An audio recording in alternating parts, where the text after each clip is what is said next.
And welcome to the Rope Shoot podcast. And shit, sorry. uh, the place to be for your wrestling needs. See, Unless you're Vic, because then you need English. Hooked on Phonics worked for him, ladies and gentlemen, or did they? no, it did. No, I just forgot our catchphrase. Which, anyway.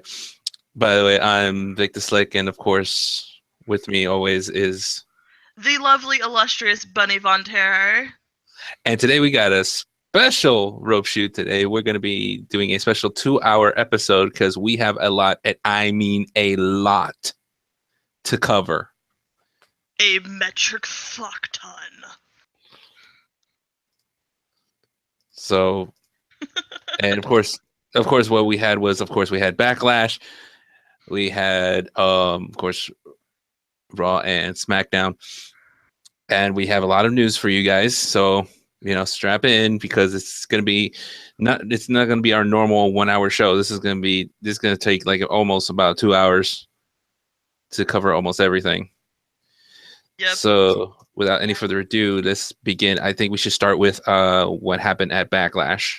Of course. And I have implemented a grading system so you get folks at home can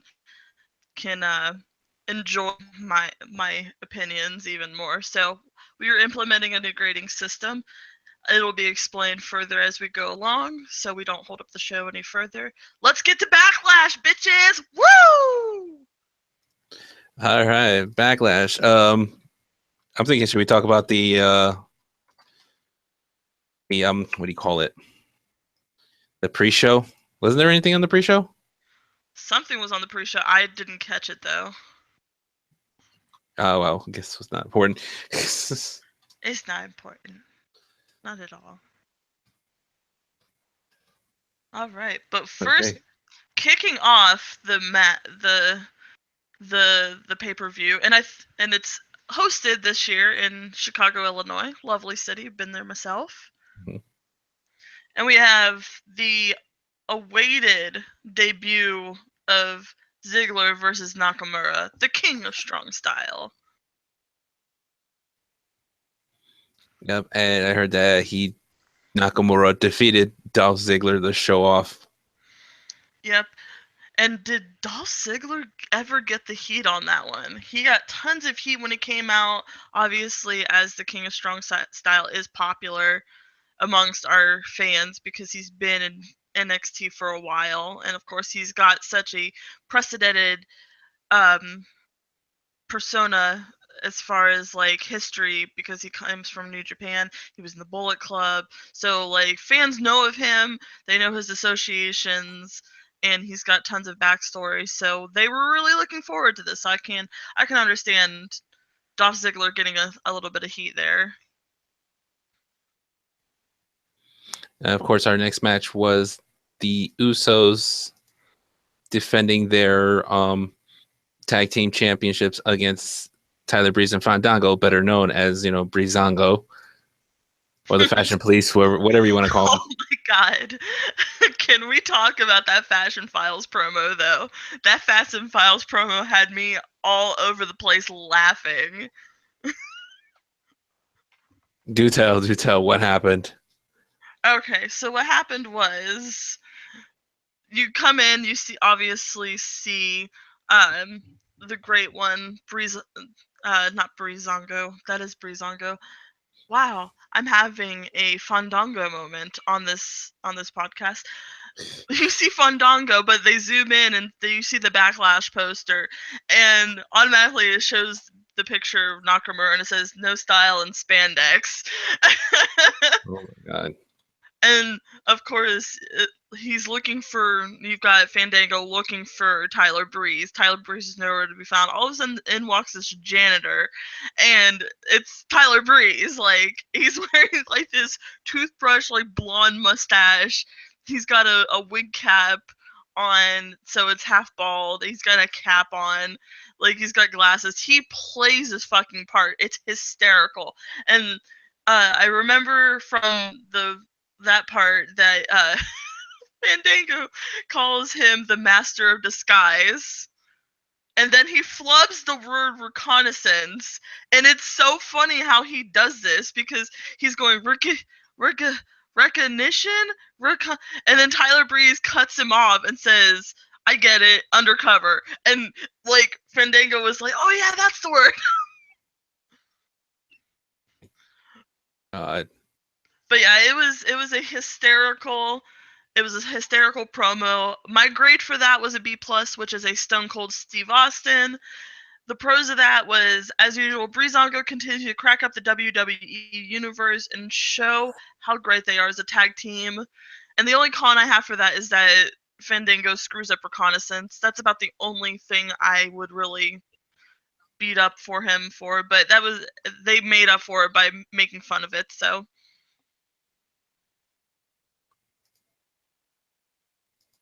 And that led into the next match, which was the Usos and Breezango for the SmackDown Live tag belts. And like I said, unfortunately, the Usos did retain their titles. Am I right? They did retain, but that match was so beautifully put together. Like, it was comic gold, first off. Like, Tyler Breeze and that mop, like, him trying to beat up the Usos with said mop and shooing them away. The Usos were looking strong. Tyler's costume changes break kayfabe with the Usos. Like, you could see Jimmy and Jay in the corner trying not to laugh at what is going down with Tyler Breeze. It's a very fun match to watch, very action-packed. Both teams look fantastic.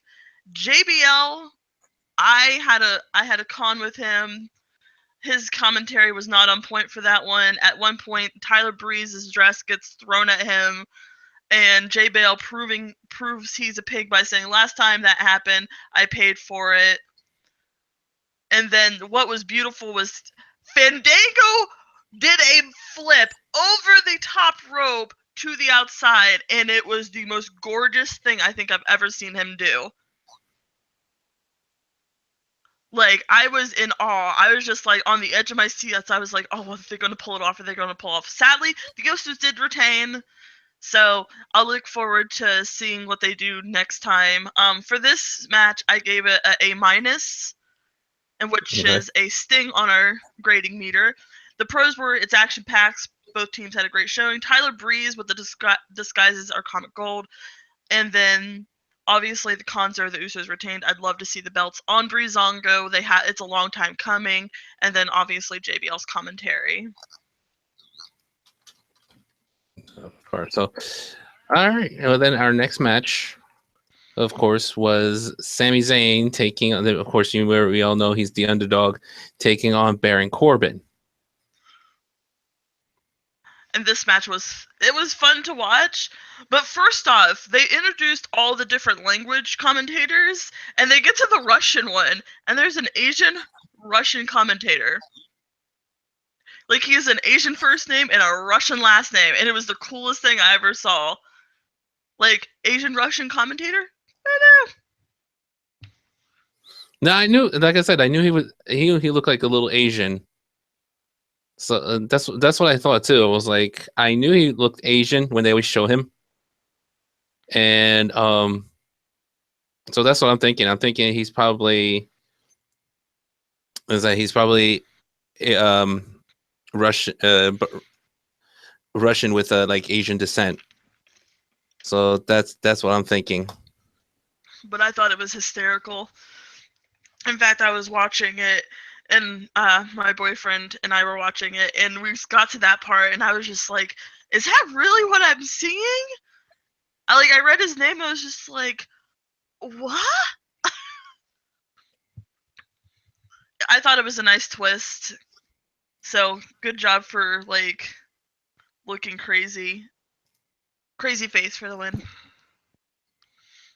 But yes, on to the match. How did you feel about this one?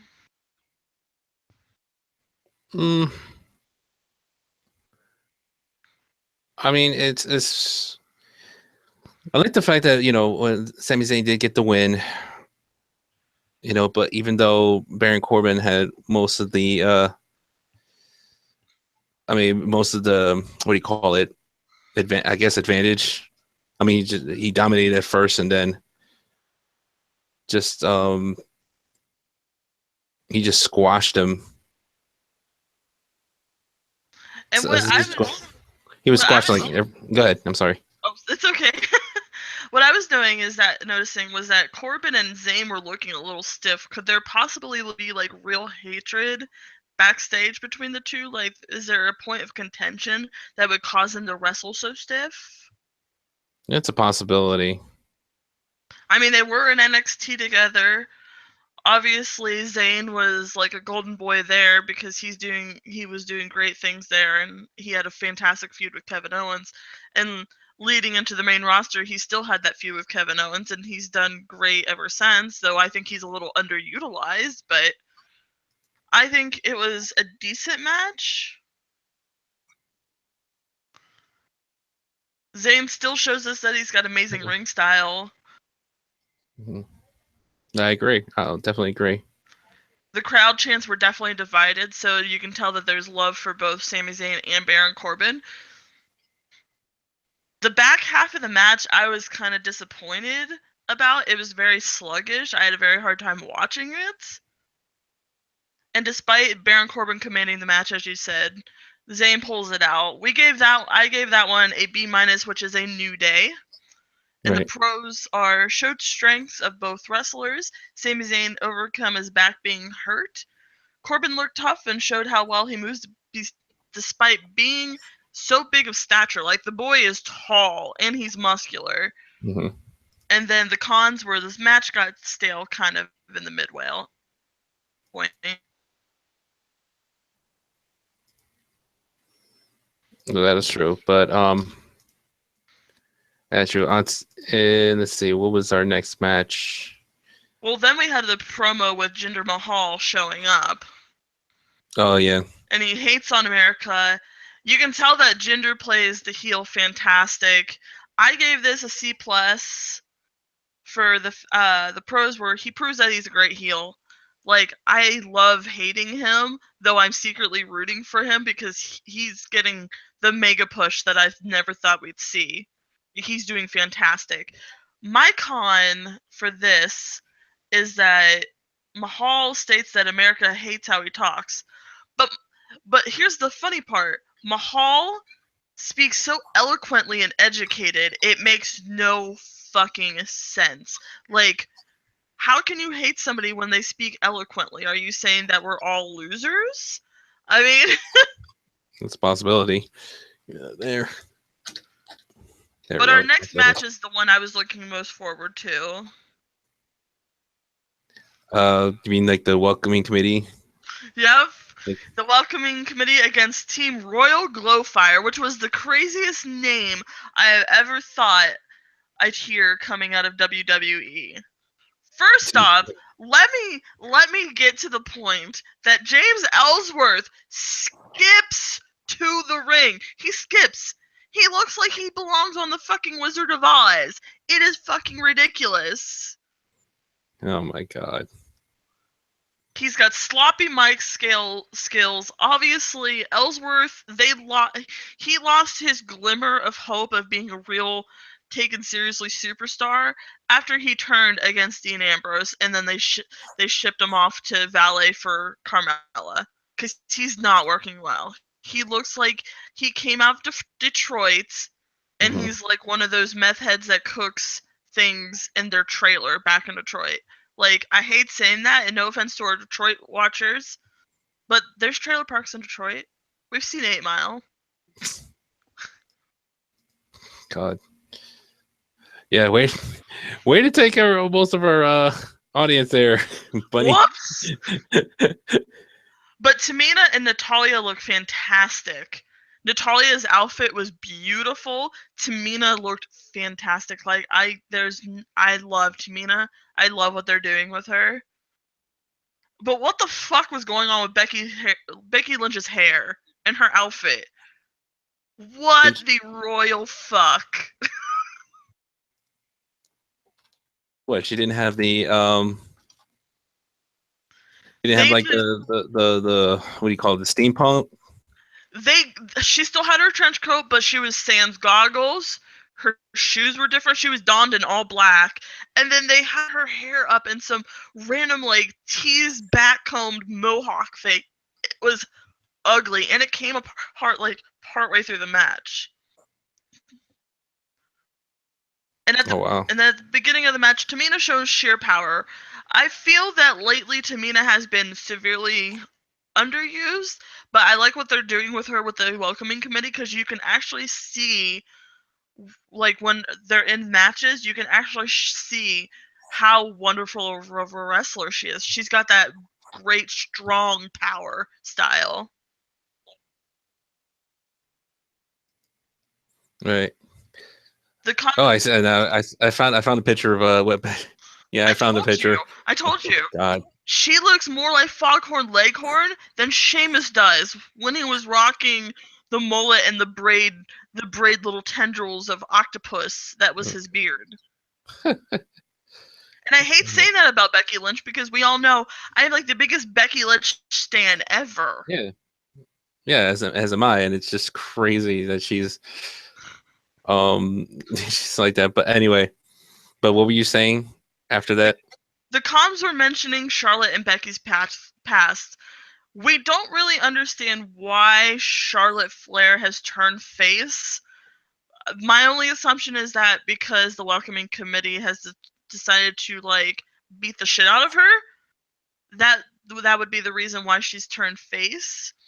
But mentioning that Charlotte and Becky have a checkered past, as they say, I'm seeing maybe this could be a way to like put Charlotte over as maybe a good guy, but quickly revert her back to heel status. Maybe she'll flip on her Team Royal Glowfire friends. Team Royal Glowfire. That's the stupidest name I've ever heard, but it makes sense for them. Naomi never ceases to amaze me. Her acrobatics, like, she soars. She looked so good in this match. Tamina always looks great, but she continued to show how strong she is. And then, oh my god, Carmella. I feel they've ruined Carmella. She's gotten so boring, but she did something brilliant in this match. So Naomi was going to tag Becky Lynch in, and as soon as like they were like this close from their hands touching, Carmella rips Becky Lynch from the apron and puts her on the floor. Like, it was the best timing ever. You couldn't have planned a better timing for that. And then as soon as Becky Lynch was tagged in, she shows that she still got it despite not being champ anymore. Like, she can still go. There was more fire in this match from her that I've seen in a while. And that was before Alexa Bliss came around, like, fire that was Becky Lynch when she was still on Raw feuding with Charlotte. I haven't seen that fire until this match, and I'm so glad. Welcome back, Becky Lynch. I've missed you. That's good. That's good to hear. My grade for this match was a B-. There were some hit or misses. The New Day is the grade for our B-. So I give this match a New Day. The pros, all the wrestlers had a strong showing. Becky Lynch was just like her hair, straight fire. Natalya looks amazing. Her ring gear looked fantastic. Charlotte showed that she's still worthy of a title picture. She looked great in this match. My cons, Carmella's getting stale. Naomi looked a little weak, and Ellsworth skipping to the ring was just not needed.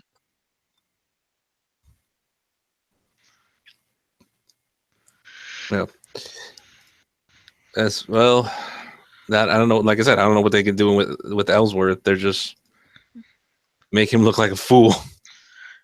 He looks like a fool anyway. He looks like he doesn't have a jaw. That's true. But anyway, onward to the United States Championship. Kevin Owens defending against AJ Styles. This match, I swear to Bob, this match was excitement. It had excitement written all over it. AJ Styles is still getting good pop. Kevin Owens getting fantastic heat as the new face of America. Comms state that Booker T says this is going to be the match that steals the show. Honestly, I thought it would be until I saw the main event, but we'll get to that later. There's a slow start despite this is awesome chance. Like, this match is obviously going to be amazing. It is AJ Styles, who has always been one of my favorite wrestlers, even when he was back on TNA, when he was in New Japan on the Bullet Club. Like, he's got so much history, and he can go in the ring. Like, he's going to put on a good show. Kevin Owens is the best heel we have on the roster, in my honest opinion. He has been so great. Like, he's been on fire since he's debuted on the main roster. But the match, it was a slow start. It was kind of sloppy. No offense, guys.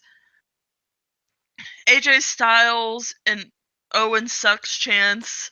That was fun to hear. We got some call outs from Jericho fans calling Kevin Owens a stupid idiot. There was some stupid idiot chants. AJ Styles looking strong in this matchup. Owens looking a little sluggish despite hitting some big moves. Action-packed match after the first act. Like, after the first act, this match took off, guys. And it was clear that no one knew who the winner was going to be right away until the very end, because both wrestlers were evenly matched. Like, it was beautiful. AJ Styles missed the phenomenal forearm. Really? Really? Like, I understand his leg was hurt, and Kevin Owens was really working that leg, but he missed the phenomenal forearm. What the literal fuck? And then the ending. Oh, the ending. AJ Styles got caught in the table. It was a dusty finish. Kevin Owens retains via countout due to some quote unquote technical errors in the wiring. This match could have been an A+ match had the ending not been so shitty. I give that an A, which is our Stone Cold. Right. The pros was great match once first act was done, kept in suspense, great showing for both wrestlers. Cons, AJ Styles misses the phenomenal forearm, loses by getting caught in the comms tables. What the literal fuck? It was not beautiful. I can see why they did it. They probably want this feud to go on longer, so we're probably in for this for the long haul, which I can understand. It's a great feud. Keep going. I agree. Keep that feud going. It's beautiful.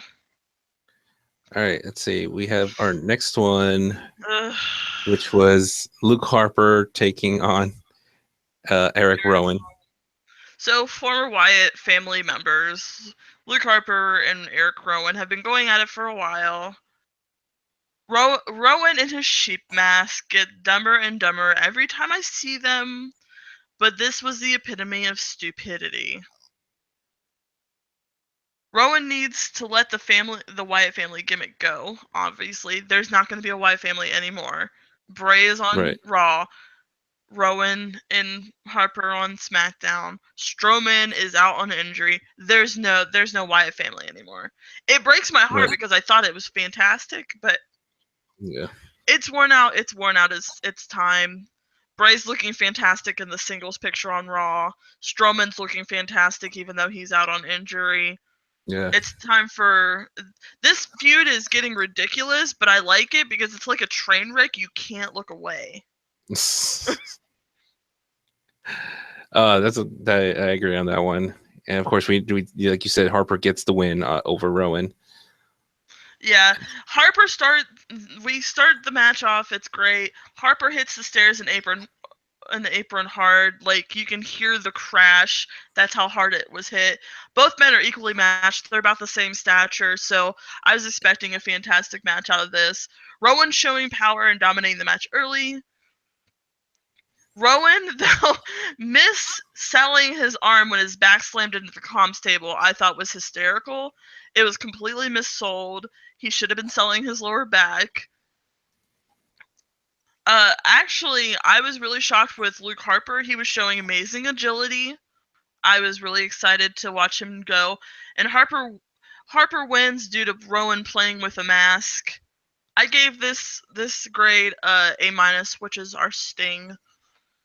Pros, both men look great. We're evenly matched. Cons, Rowan is too busy misselling and playing with a mask to focus on the literal match itself. All right, and of course, our main event. It was Randy Orton taking on Jinder Mahal for the WWE Championship. This match, holy fucking shit! Like, I thought the KO AJ Styles match was gonna steal the show. No, this is the main event for a fucking reason. Like, great showing on both wrestlers. Both were looking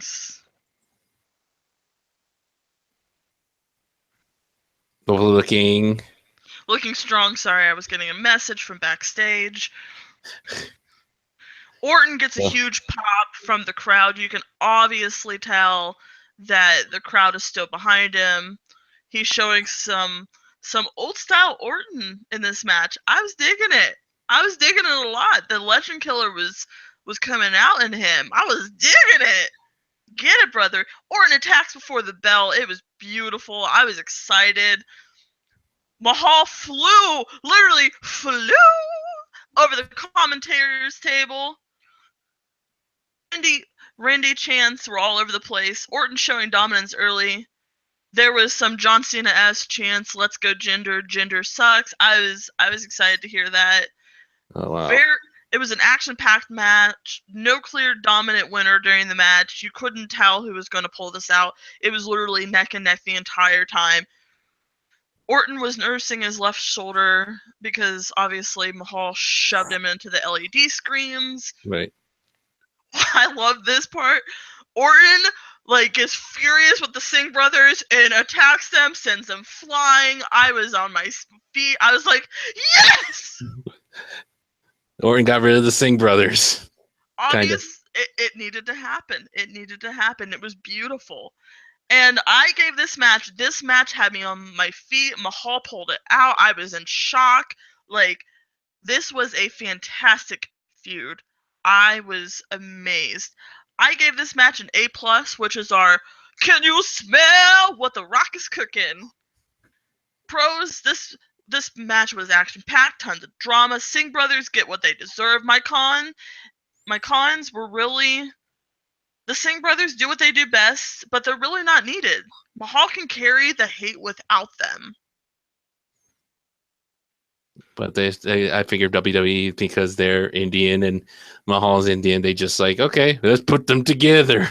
Right, but really, yeah, they're really not needed. Mahal can carry a fucking heat. They're pretty much like what J&J Security was for Seth Rollins. Not needed. So my final grade for Backlash was a B+, which is our Shield rating. Pros, pretty good matches, great main event with the shock of an ending. Cons for this match, the Nakamura match was dull, and Ziggler deserved the win more than Nakamura, in my honest opinion. Oh, just based on the way that Nakamura was performing. I love his character. I think he's fantastic, but Nakamura oversells. There was too much jaw jacking, maybe a Ziggler heel turn. I'm not sure. And with as many finishers and hard hits as Nakamura got, he shouldn't have been able to kick out of that many pins. It was a very boring win. I even gave that match a C-, which was our Baron Corbin grade. Interesting. Would you ever get the chance to see NXT TakeOver in Chicago? I did not see that. I want to try to watch it at some point. Yeah. I was very focused. Right. Yes, unfortunately, we didn't get a chance to see NXT TakeOver Chicago, but we did read about it and stuff like that. The one thing that we know about, and it just that made me cry, but it was heartbreaking for me. When you know who DIY is, right? Mm-hmm. Johnny Gargano and Tommaso Ciampa.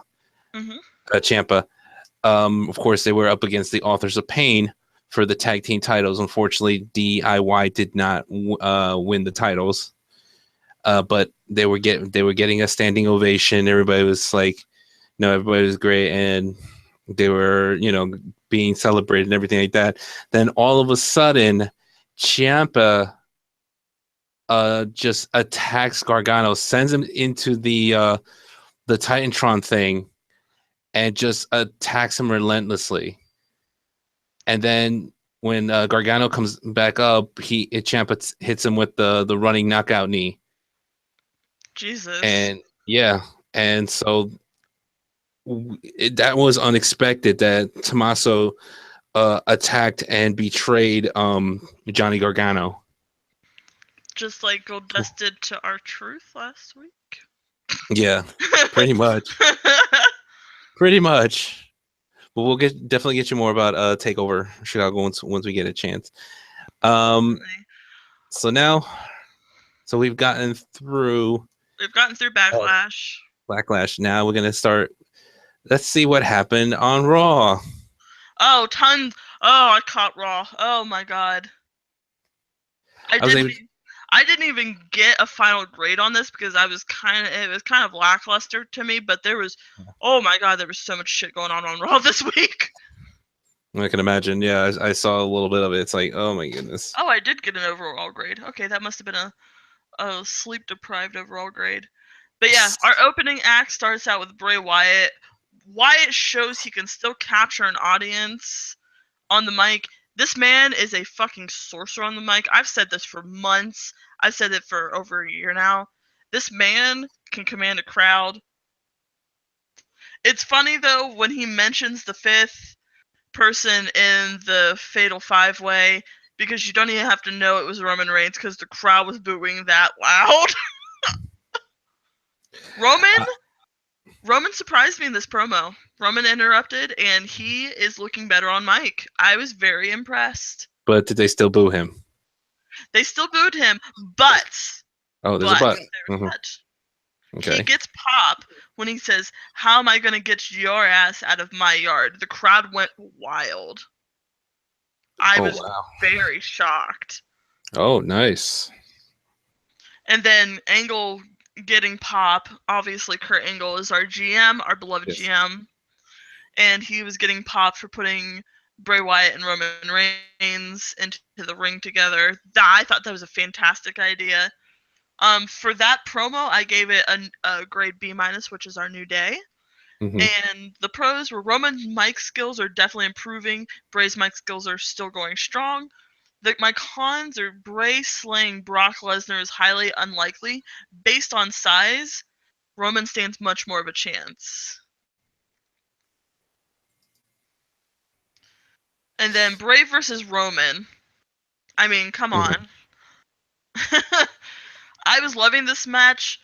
Both sides were evenly matched. Both wrestlers looked great. Roman was getting split chance again, and honestly, I was noticing a lot more pop than he in this event. I was very shocked. Samoa Joe interrupts like he always does. Reigns wins via DQ from Samoa Joe. Rollins come out. Rollins and Reigns team up. Possible Shield reunion. Please, WWE, make this happen. I wanted to. Well, definitely because since now all three members of the Shield, former members of the Shield, are on Raw. And they're all face. So it's a possibility. Maybe not. We don't know. I'm guessing this is what the fans want. Give them a possible Shield reunion. Yes. And my grade for that match was a C+, which is our Heath Slater free agent gimmick grade. The pros were Roman and Wyatt looked great. Seth and Roman team up was a blast from the past. My cons is Samoa Joe interrupting matches is really getting fucking old. Which other Rollins and Samoa Joe? No, him just interrupting all the matches. Like, I'm done with it. Oh, yeah. It's really getting old. And then we had our promo, which was Roman, Seth, Kurt Angle, and Wandering Elias Sampson, who I love his gimmick. Him just playing the guitar. He can just play guitar for me all day. We get a mini Shield reunion, guys. A mini fucking Shield reunion. All right, before we get into that, You had no idea who Elias Sampson was to begin with until I told you. And Now I all am of a a sudden, huge fan. I've loved him even before I knew who the fuck he was. Like, because he's got the thing where he comes in, like when Dean Ambrose got kicked out of SmackDown that one night, and he would interrupt. yeah. That is what I love. That is comic gold, and he doesn't speak at all. He just kind of gives nods and walks away. Like it's Yeah. it's fantastic, and his guitar playing skills are pretty decent. I was shocked, and then Kurt Angle puts him against Dean, and I was kind of like, oh. Yeah. He kind of put like, oh, and of course we know that part I saw when the finish between Elias Sampson. Mm-hmm. Of course, the Miz once again had to. I think he was on commentary. Yeah, he was on commentary, Yeah, like he's been on. He was on. Yeah, he was on commentary and that, and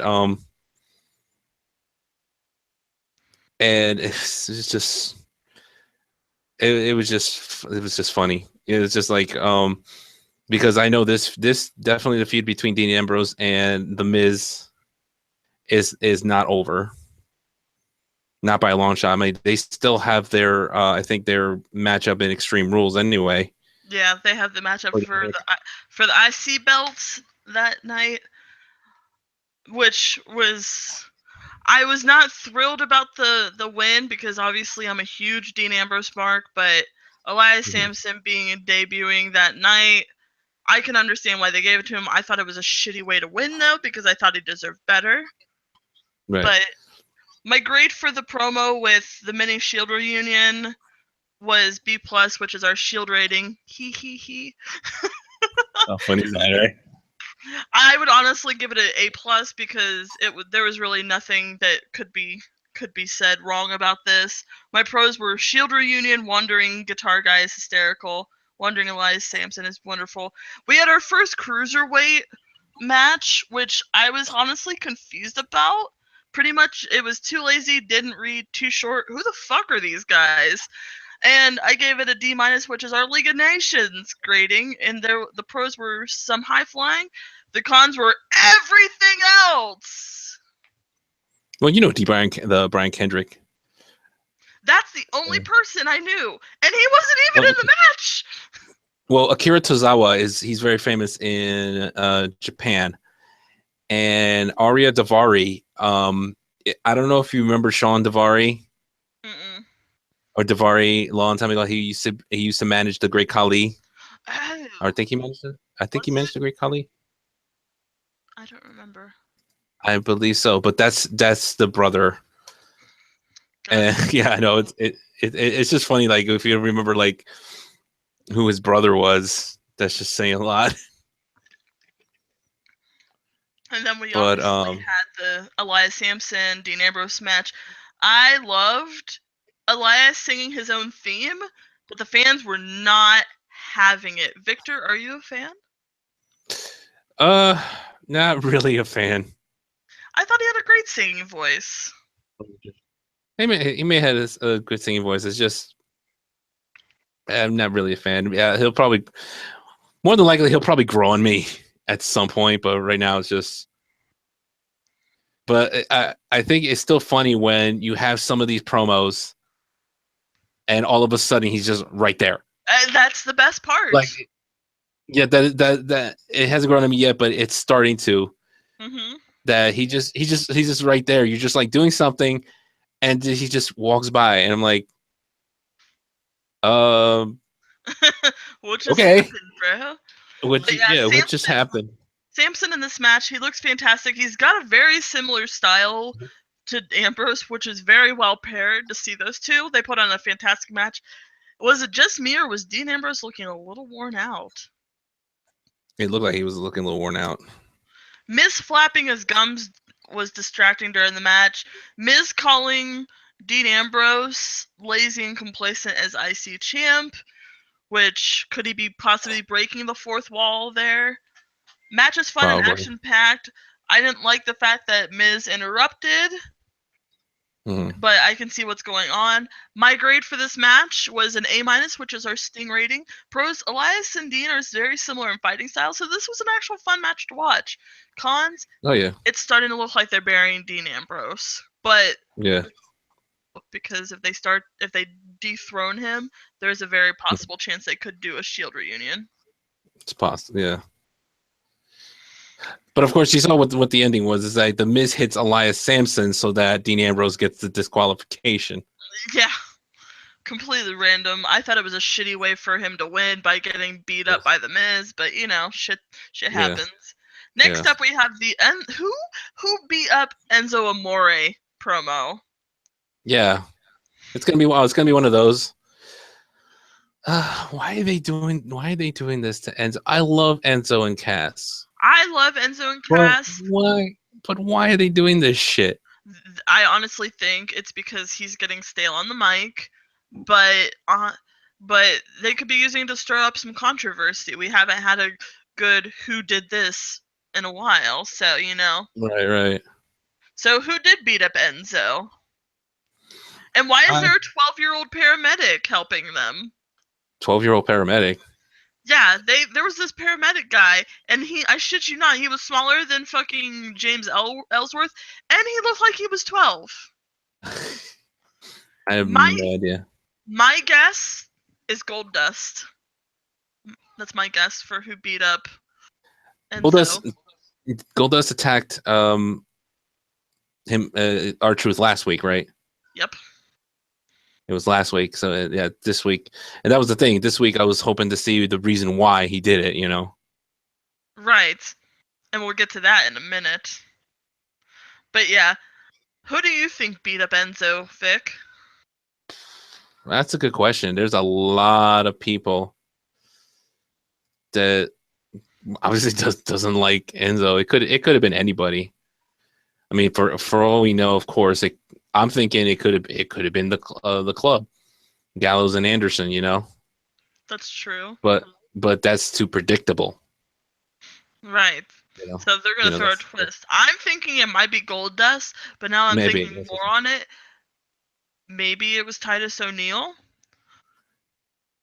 Okay, I'm only saying this in speculation, and I'm only definitely saying this in speculation. Do not hold me on this. It would be crazy if the twist was that it was Big Cass. You know what?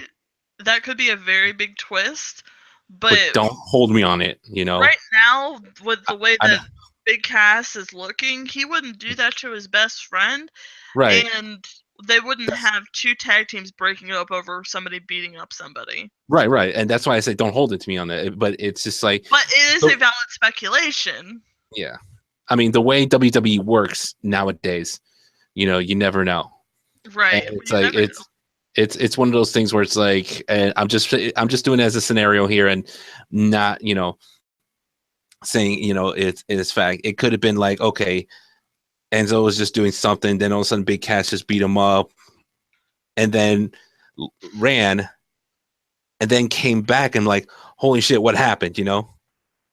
Like playing dumb, like not knowing anything. But like I said, don't hold against it. I don't think they're gonna break up anytime soon. But yeah, my grade for this was a C-, which is our Baron Corbin. The pros of this was the mystery. Who beat up Enzo Amore? We don't know. If you have some speculations, please let us know in the comments. We definitely want to hear it. Yes, definitely. Find out who beat up Baron Corbin. Do you think it's Big Cass? Do you think it was the club? Do you think maybe it was Goldust? It was me. I beat up Enzo. No, why? And my only cons for this promo were the paramedics were just shitty actors. And next we have a Finn Balor promo because he was supposed to go up next against Carl Anderson. And oh my god, I'm in love with this fucking promo. This promo was amazing. First off, you have Finn. He's talking about the Fatal 5-Way. He flubs the word fatal. He pulls a Fandango moment. Okay. And then he says oops. He says oops on live television. And it was the cutest thing ever. God. And then all of a sudden, Paul fucking Heyman shows up. What the shit? Heyman, of course, gets a huge pop. Heyman is like Bray Wyatt. He's one of those. He is a wizard on the microphone. Mhm. And then he talks about Seth when he talks about the different competitors. He calls out Seth freaking Rollins and talks and adds freaking to every single thing he talks about. And then he calls Brock Lesnar Brock freaking Lesnar. Right. And then he says, and this was a turning point in this promo because I was just like, I was still getting over the buzz of Paul Heyman being there, but he says Finn is nobody's victim, and he talks up Finn Balor. He honestly thinks that Finn Balor could win that match, and it would be an honor for Balor to face Lesnar. Honestly, I would love to see this match. I would kill to see that. My grade for this is an A+, which is our can you smell what The Rock is cooking? There's no cons about The it. pros Just and the pros were Paul fucking Heyman. Paul fucking Heyman's back. I miss Paul Heyman. I'll admit I missed him too. I missed the Walrus. And Finn proving that he is human and mispronounces words, and he can still charm your pants off because when he says oops, he was so charming he pulled it off. That's what kills me about Finn Balor. He is Billy Badass, but he still proves he's human and can be the most charming individual. And can be very humble. Yes, and I love that about him. I think he is a breath of fresh air. My cons, no fucking Brock Lesnar. I love the fact that Paul Heyman was here, but where the fuck is Brock Lesnar? I told you, we're not going to see that Universal Championship on TV for a while. So I'm telling you right now, because definitely, you know, and with this Fatal 5-Way match, you know, I'm hoping to see that they actually take the title from Brock Lesnar in the next pay-per-view. Honestly, whoever wins that Fatal 5-Way, I think they're going to strip Brock Lesnar. And I hope to God it's either Finn Balor or I hope to fucking God it's Bray Wyatt. One of those two. Bray had a really good WWE Championship run while he was on SmackDown. I think they need to give him more of a push. I think that he could do fantastic as Universal Champion. But Finn Balor, pulling off that he never officially lost the championship because he was out on injury, think it's a fantastic gimmick. I think they need to run with it. I will be happy with either Finn or Bray Wyatt taking that belt from Brock Lesnar. Yep. So anyway, glad you loved the promo. So right next was Balor of course Anderson. Because Balor versus Anderson. As soon as that promo ended, like literally the Bullet Club came out, like literally at the tail end of the promo, and I was thinking, oh shit! Like I had my TV on mute for a second. I was just like, oh shit, is Brock Lesnar going to show up? No, it's a fucking Bullet Club. I was not impressed.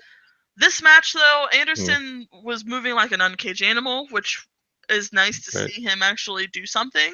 Finn looks great in this match. Back and forth going on, strong match. I gave it a C+, which is our Heath Slater free agent gimmick. Both wrestlers look great. My cons on this were it felt like an afterthought after the Heyman Balor promo because of so much excitement that was going on with that promo. Right. All right, and you're gonna give you a grade? I forgot. It's C+, which is our Heath Slater free agent gimmick. Free agent. Anyway.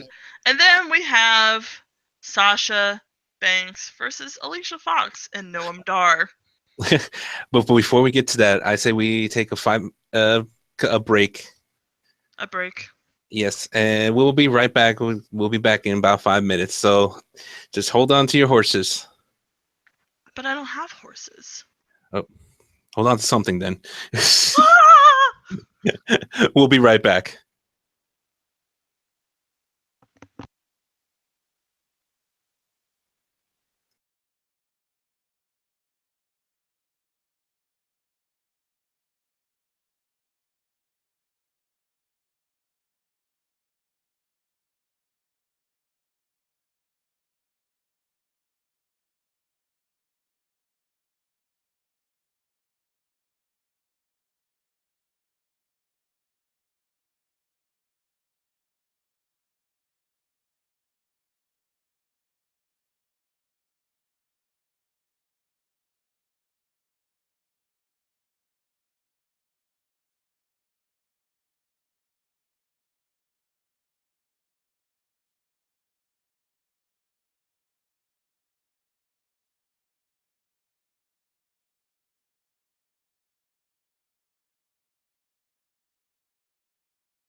All right, and welcome back to the podcast.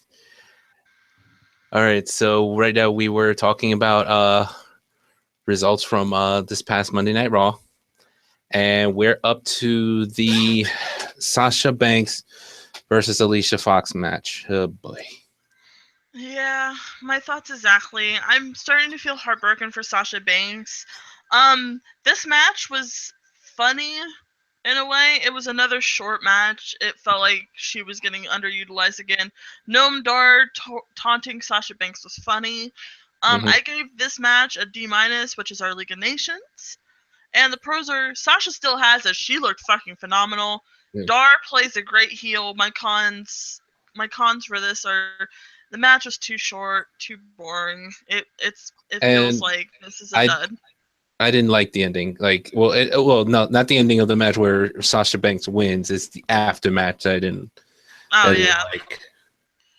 I mean, yeah, the thing, Noam Dar getting slapped was okay, but then of course Alicia Fox, Mhm. it gets one over, gets the last slap. So, and she's against Sasha's like a 4-time women's champion, Yeah, I I honestly believe. think she deserves better than that. Yeah, It's getting yeah, ridiculous how they're underutilizing her. She used to be phenomenal. Now I think they're starting to bury her. And Alicia Fox is doing nothing for anything. She's basically an accessory, and it sucks because I like Alicia Fox. But her pairing with Noam Dar is just—it's not believable. It's fucking yeah, retarded. It's yeah. nonsensical to me. It is. It's ridiculous. Oh, well, it's ridiculous. Anyway, moving on with Kalisto versus Apollo Cruz. This one's kind of interesting because there was also a backstage segment where Which um, I gave a very bad grade for it, and I'm gonna explain why. all right, so do tell. so Apollo Cruz and Kalisto, they were talking about who jumped Enzo. Kalisto specifically asked Apollo if he did it. Apollo says he did not jump Enzo, which I'm hoping he didn't because that would ruin Apollo Cruz for me. Right. Yeah. See, that's another speculation there. So I forgot about that. That was another speculation about it could have been a Apollo Cruz. hmm Titus is showing that he's still a bully, but he plays a really good heel.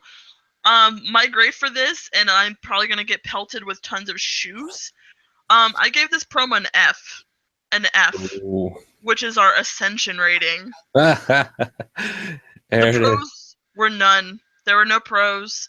Cons were it's boring. It didn't really add anything to the plot except for Yeah. further the who beat up Enzo thing, showing that it wasn't Apollo Cruz. There's really no glimmer of hope with that promo. It was boring. And then after that was the most fucking stupidest thing I've ever seen in TV. Was the Goldust promo. Yes. Saying that the golden age is back. hmm Going back to like when he was quoting Hollywood stuff and everything.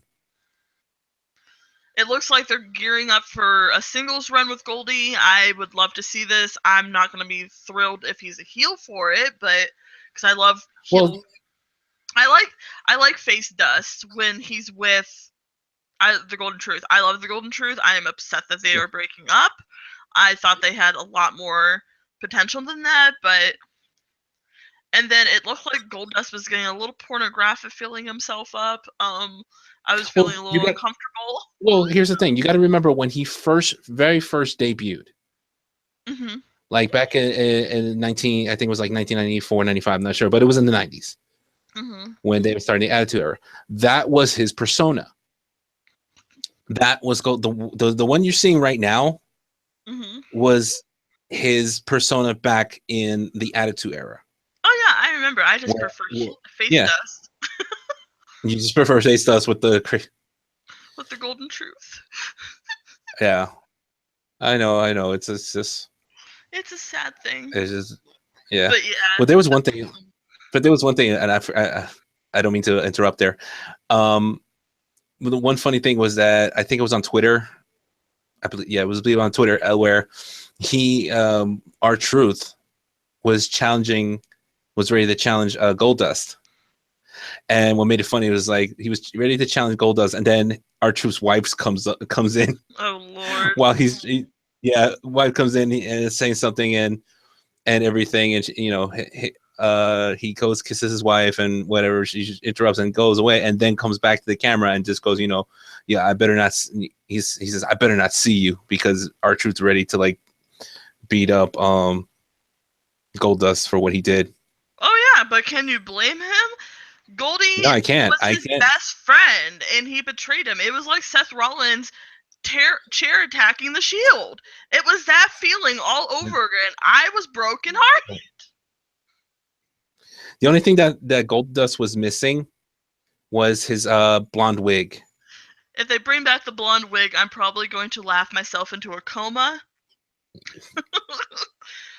Because that'll just set everything into place with old school Goldie. My grade for this was a C-, which is our Baron Corbin rating. Pros, you got to see the old healed Goldie, but the cons was that promo was confusing as fuck. Well, yeah, I understand, but like I said, Goldust is just trying to bring the old Goldust back. That's basically what it is. He even says that the Golden Age is back, basically. Yep, he announces the Golden Age is back. And then next up, we have the Alexa Bliss promo where she's talking about beating up Mickie James later in the show. And Bliss shows that she's still a great heel. I will be the first to tell you, I'm not a fan of Alexa Bliss.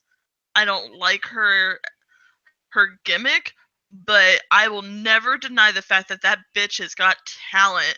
She is a fantastic heel. Oh yeah, I agree. She can go in the ring. Like, I love Alexa Bliss as the heel she is. I hate her gimmick. I think she's copied Harley Quinn from Suicide Squad. But outside of that, I love her to pieces. And she's representing my home city, so I can't hate her for that either. Hold on. Cat wants to go out. Come on, go. You don't want to be part of the show, then don't be in here. Sorry about that, folks. I gave that one a B-, which is our New Day. Pros is Alexa is still the queen of mean. The cons, not really anything for once. I have nothing bad to say about Alexa Bliss. The only thing I have to say is there was dead air from the interviewer. That could have been remedied easy as fuck, but yeah, I don't know if it was intentional, but if it wasn't, it was not pretty. Then next up we had a Kalisto versus Apollo Crews. Yes. And this kind of led up to that promo where Kalisto was like asking Apollo Crews, did he do it? And then Titus was like, if Kalisto wanted to be part of the Titus brand, and of course Kalisto didn't want to be part of it, and yada yada yada. Mm-hmm. And of course it just led to this match. Yeah, basically this was another too lazy didn't read. It was too short for me. There could have been more. I think Raw's getting too out of hand with how many short matches they're doing lately. It's supposed to be a 3-hour. It's supposed to be a 3-hour show, correct? Exactly. It's supposed to be 3 hours, so they're shortening others to lengthen ones that shouldn't be lengthened. So my grade for this was a D-. I hate putting that, especially when it comes to Kalisto and Apollo Crews, because I'm a huge fan of both.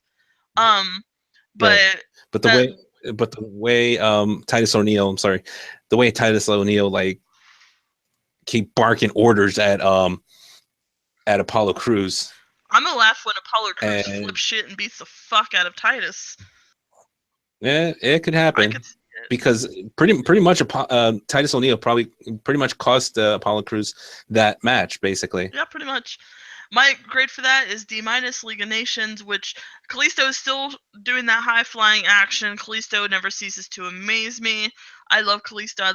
I miss Lucha Dragons, to be honest. I think him and Sin Cara work beautifully together. Oh, yeah. Cons, it really added nothing to the plot. I can understand that Titus O'Neil wants to expand the Titus brand, but it does nothing for me. I'm sorry. This was like masturbating and no coming. I was pretty much edging for more. See, the WWE may be PG, but we're not. Exactly. Next up was Matt Hardy versus Sheamus. Oh my lord, this match. There was. And speaking of Matt Hardy, I'm sorry. Speaking of Matt Hardy, I'm sorry. I know we keep interrupting each other. It's because we're so excited. Yeah. Anyway, we have some news about Matt Hardy, but we'll get to that later on. But go ahead. Yes, we have tons of news to cover, as well as my reaction to WWE 24 with Finn Balor, which I actually did watch. So I thought you'd be proud of me for that I actually kept my word on something. Go me! Yes. Go you. Lots of back and forth in this one. Sheamus whines to Cesaro. That was evident. Both wrestlers looked really strong. Matt Hardy has not aged well at all, but he can still move. No, he hasn't. Yes. There's no clear winner throughout the match. This is awesome chance. Matt Hardy fucking wins. Great for them. Grade that on means... this one? Go ahead. No, I'm sorry to interrupt. I know you were going to give a grade. You remember what the stipulation was? I think it was if the Hardy Boys won, or whoever won was going to call the stipulation. Yeah. So grade on first off, grade on the. My grade on this, it was a fantastic match. Had highs and lows. Had everything. A-, which is our Sting rating. Woo! Pros on that one, it was lots and lots of action. Jeff Hardy flying at Cesaro was the most entertaining thing I've seen in a while. I love that. I saw that and I love it. Did you see the fucking hang time he got? That was fucking insane. Yes, I did. And then the cons were Sheamus whining, and the beginning was slow. Matt Hardy was braying like a goat on mic when announcing the stipulation. And the stipulation for the Extreme Rules match is, drumroll please, it is Steel cage match. Yes, a steel cage. But here's the interesting part. Here's a very interesting part. If you notice about Matt, how he said the stipulation. Mm-hmm. He almost, and he did a little bit, not too much, but he did a little bit of the broken gimmick. just a little bit. It's like it's barely noticeable, but he did bring it in. If you notice, I did notice, and I still thought he was braying like a goat when he was doing it. But that's neither here nor there. But that match was fantastic. I think it was probably the best match we've seen on Raw in a while. Mm-hmm. And then we have Austin Aries versus Tony Nese. And my opinion on this is, who the fuck is Tony Nese? And Tony Nese, another I can't say jobber, but no, he's another cruiserweight. And of course, you know Austin Aries. He's been around. Oh, I love Austin Aries. I think he's phenomenal. Yeah. He's got some great stuff going for him. His rivalry with heel Neville is going great. Oh yeah. I honestly thought it was another waste of a cruiserweight match. I understand that they're trying to show the intensity on between Neville and Aries. Neville attacking Nese after the match and looking not Cesaro, but Austin Aries dead in the eyes did nothing for me. I thought he looked retarded. Right. My grade for this was a D-, which was in League of Nations. Right. Aries, they only did it. Oh, go ahead. Oh, go ahead. I was just saying, my only thing is that, they were building it up for it to be a submission match for Extreme Rules. True. So it was just basically not Nese. Austin Aries putting his last chance refinisher, and of course, just to do the anything you can do, I can do better. Yeah. With Neville putting in the Rings of Saturn. Yeah, which on Nese. That to me was like basically a pissing contest, and I'll touch on that when I go to my cons. My pros for this match was Aries was looking strong. Austin Aries looks strong, and no matter what I see him in, he continues to prove to me week by week that he belongs in the cruiserweight division. And I'd love to see him rip that belt off of fucking Neville. Please, for the love of God. My cons are Neville is a shitty fucking heel. and attacking Tony Nese was kind of unwarranted. I felt it was a pissing contest. It was not needed. And honestly, they need to bring Superhero Neville back. I honestly think he works better as a face than a heel. Well, here's the thing. Well, I know, and that's your opinion. But that was the thing when he was doing the superhero thing. The WWE universe, the fans, they just weren't. They weren't. How can I say this? I can never say words. They weren't. Was when he was the superhero. Yeah, they weren't buying it. They weren't buying it. They weren't like, they weren't behind it, so to speak. And if you remembered when he came back from surgery and he became the heel, he had a very, very, this was surprising to everybody. It's like he had a huge pop when he became heel because that's what he needed.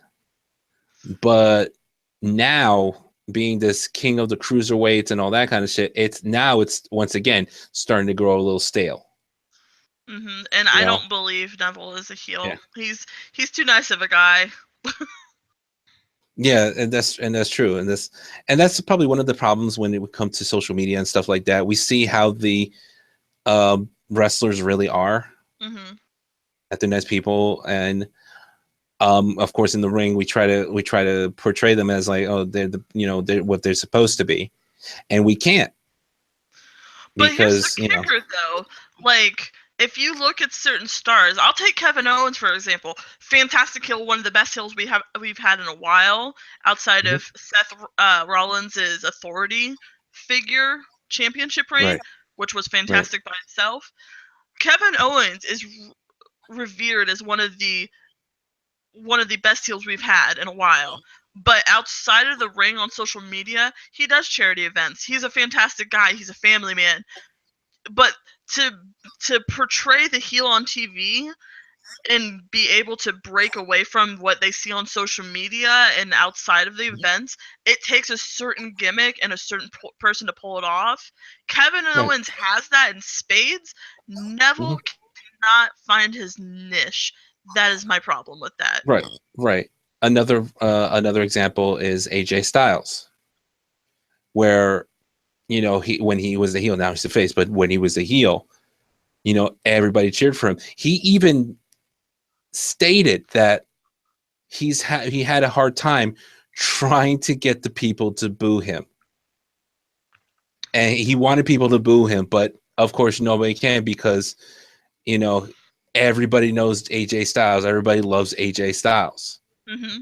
And they had no choice but to put him face because, he's AJ freaking Styles. Yeah, he got the opposite reaction as Roman Reigns does, because Roman Reigns is supposed to be this baby face, but he's getting heat from hell like a heel should. But WWE won't turn him heel because they might be afraid that he might get the AJ Styles treatment, and people will cheer for him instead of boo for him. Well, we're going to talk a little bit more about that after we get through the news and after our SmackDown review or results. So, but up next, of course, it was Mickie James versus Alexa Bliss. Yep. What the fuck was that Ring of the Rosie lockup at the beginning of the match? First off, what the fuck? I thought it was silly. Mickie James proves that she can still move. I'm still confused about her face turn. She came back to the WWE as Alexa Bliss's best friend, and now she's randomly paired with Bayley, which I don't mind. I like Mickie James. I love Mickie James. Face Mickie James for the win. She works great with Bayley. Where the fuck was the storyline when you put her face? What made her turn face? That's just like just like with the Charlotte thing. What made her turn face? We don't know. We don't know. The only one thing we know that made Charlotte turn face was that Natalya, Carmella, and Tamina attacked her. So that's why they called it the welcoming committee. They welcomed her to SmackDown. But she kind of deserved it. Look how she treated them when they were before the brand split. She treated everybody like shit on camera. Yeah, I agree. But WWE just saw that and They finally got to Retribution. It's like, oh my God, she's getting beat up. Let's turn her face. But she does work anyway. very well with Team Royal Glowfire, so I like that pairing. I'm just afraid that we're gonna have another Team PCB fallout, though. That's my honest opinion. Alexa picks up the win. Obviously, Bayley comes down to help Mickie James because Alexa beats the shit out of Mickie with a kendo stick, proving that she's going on extreme and showing. And the look on Alexa Bliss was priceless. Motherfucking the look on and the picture of Bayley with the kendo stick was absolutely gorgeous. I know, right? They played that really well. They did. I mean, Alexa was like, she almost was fearing for her life. She never thought that Bayley would like pick up a kendo stick and stuff like that. But when she did, and she was ready to go at it, oh my God, it was a beautiful sight. I was rearing in my chair like, come on, hit the bitch, hit her right in the face.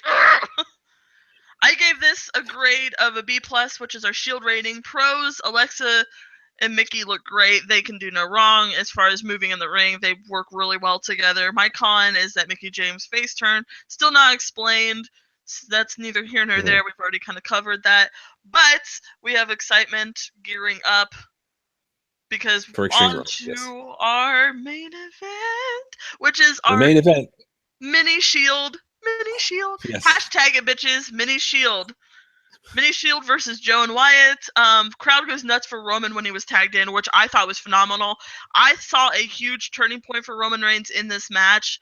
I really thought that the glimmer of hope that is the Shield is the crowd you can feel the intensity in the crowd during this match, showing that they really want that reunion. Yes, definitely. It's one of two things. It's either Roman Reigns turns heel or bring back the Shield. It's one of those two things. And that will get up once again. Honestly, what I can see is I think they're gearing up for a Wyatt Reigns feud, which I think will be fantastic because they work really well together too. Watching them in the ring during that match alone was fantastic. After that, if Seth and Roman both lose, I can see them, and if Dean drops the title Extreme Rules, I can very well see a very possible Shield reunion. Could this signal creative that Roman is better in a tag team? I think so. They might put him with Seth freaking Rollins. Seth Roman. Hashtag Seth Roman. Oh, that was bad. Bray Wyatt is a force to be reckoned with throughout this entire match. More Let's Go Roman than Roman sucks chants, which I thought was hysterical. I was laughing when I heard this. I was like, wait, what? I had to turn up my speakers. I was like, what? And Roman and Seth are working amazing together, showing that even though they were separated once the Shield broke up, they still have it in spades. They could very well be a potential tag team threat again. Looking at you, Hardy Boys. But this match was electric. Rollins, Jesus Christ, he was a spitfire throughout this entire match. It was electric. This is awesome chance. Samoa Joe caused the Mini Shield to break up, though, by moving out of the way where Roman actually ran into Seth Rollins during the Superman punch. Joe and Wyatt win, obviously, by knockout because of the Cochina clutch placed on Seth by Samoa Joe. But the after effects of it with Finn saying, hey, don't leave me out. There's going to be a triple threat next week with Finn versus Samoa Joe versus Bray Wyatt, and Seth versus Roman next week, which should be interesting. The fallout of that. I gave this match a A-, which is our Sting. The pros, Mini Shield reunion. Come on now. Crowd pop for Roman Reigns. It was action-packed. I really saw no flaws in it. Cons, Samoa Joe is still as boring with his Cochina clutch. It's getting old. I understand it's a big move for him, but it's getting as boring as Brock Lesnar with the Suplex City shit. Right. My general overall grade for this was our C-, which is our Baron Corbin. Pros was action-packed matches, some great promos.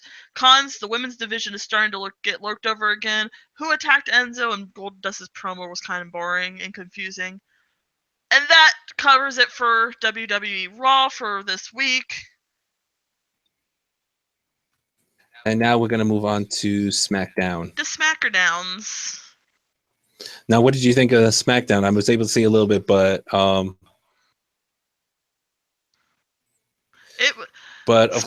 was pretty good this week. The fallout from from Backlash, I was very excited to watch this. But I have to say, I'm going to say that I hate to say it, but that SmackDown was all about Jinder Mahal. Oh, well, of course. He's our new champion. Can you blame them? No, I can't blame him. I'm just saying it's like I'll get to what I'm going to say with the celebration. The celebration. Yeah. We'll get to that, but first, what do we have? We have in the first one. I think it was I believe Shane McMahon was Shane McMahon coming out to tell who are going to be the participants in the Money in the Bank. Oh, that's right. I forgot Money in Bank is coming up. This is what I get for not paying attention. Well, that's why. So he did the 5 participants for Money in the Bank, of course, was AJ Styles, Baron Corbin, Sami Zayn, Dolph Ziggler, and Shinsuke Nakamura. How did I know? So those are the 5. Of course, Kevin Owens comes out and does what he does best. Runs his mouth. Runs his mouth, whines and bitch complains that, I'm the face of America. Why am I not on the Money in the Bank? Blah blah blah. So Shane McMahon was like, "All right, you want to be in Money in the Bank? Fine. You're the 6th competitor that's going to be in Money in the Bank." Oh, fun. So So honestly, I'm not sure who I'm pulling to win for this. I think I'd like Sami Zayn to pull it out. He's been underutilized a lot lately. And I think he deserves a push. I think him and Jinder Mahal would actually have a really good match. Well, if it ever comes to that, Oh yeah. So, and of course, everybody was just pretty much saying what they got to say. Baron Corbin was saying his thing. AJ Styles was saying his thing. He keeps saying that SmackDown is the house that AJ Styles built. Yeah, well, it showed. My favorite diss was when AJ Styles called Kevin Owens WWE's version of Eric Cartman. Oh Lord, was funny as hell. Oh my god, yeah, he called AJ Styles called Kevin Owens his version or WWE's version of Eric Cartman. Oh Lord. It's like, or the show off, or the lone wolf, or the underdog, or the rock star. He's saying he's the franchise player, and he's the one that he's going to retrieve the briefcase. Of course, like I said, Baron Corbin was saying like, "Oh, you don't need to have this match. Just give me the briefcase." And that's how Corbin is. Yeah, Corbin wants to just grab things and not earn them. That's his way, though. So of course, Shane McMahon decided to do a couple matches, rematch for Backlash, with Sami Zayn versus Baron Corbin. Mm-hmm. And the main event was going to be Dolph Ziggler and Kevin Owens taking on what I think is probably one of the greatest tag teams ever, pair up ever, AJ Styles and Shinsuke Nakamura. only because those two know each other very well in Japan. Oh yeah. So having them team up is like, wow. And of course, our first match was Becky Lynch and Charlotte Flair, part of what was it again? Team Royal Glowfire. Team Royal Glowfire. It was only Becky Lynch and Charlotte. Naomi was sent back against the Welcome Committee, which is just Carmella and Natalya. And I was seeing that match. It was a pretty good match and everything. And some of my favorite things was when Naomi attacking Tamina. You know what? And they were trying to get, Tamina trying to get involved, Naomi trying to get involved, even James Ellsworth trying to get involved. My God! When Naomi kicked him off the apron, I was like, yes, because what was going on was like when Carmella tagged in, and she was going up against Becky. She was, of course, doing the trash talking and all that kind of stuff. It's like, and gave her a slap. Not something you would do, but Carmella slapped Becky, was ready to do something. Next thing you know, Becky grabs her arm, and you can see, and you can see Carmella screaming and waving like that. And because if Becky grabs your arm, you know what she's going for. To disarm her. Yeah, this is the disarm her. Of course, here comes James Ellsworth trying to grab Carmella. Trying to grab Carmella to get her out. And then here comes Naomi, like I said, kicking James Ellsworth's arm off. Becky gets her in the disarmer, and of course, Becky and Charlotte win the match. And what would you grade that, Sir Vic? I would probably grade it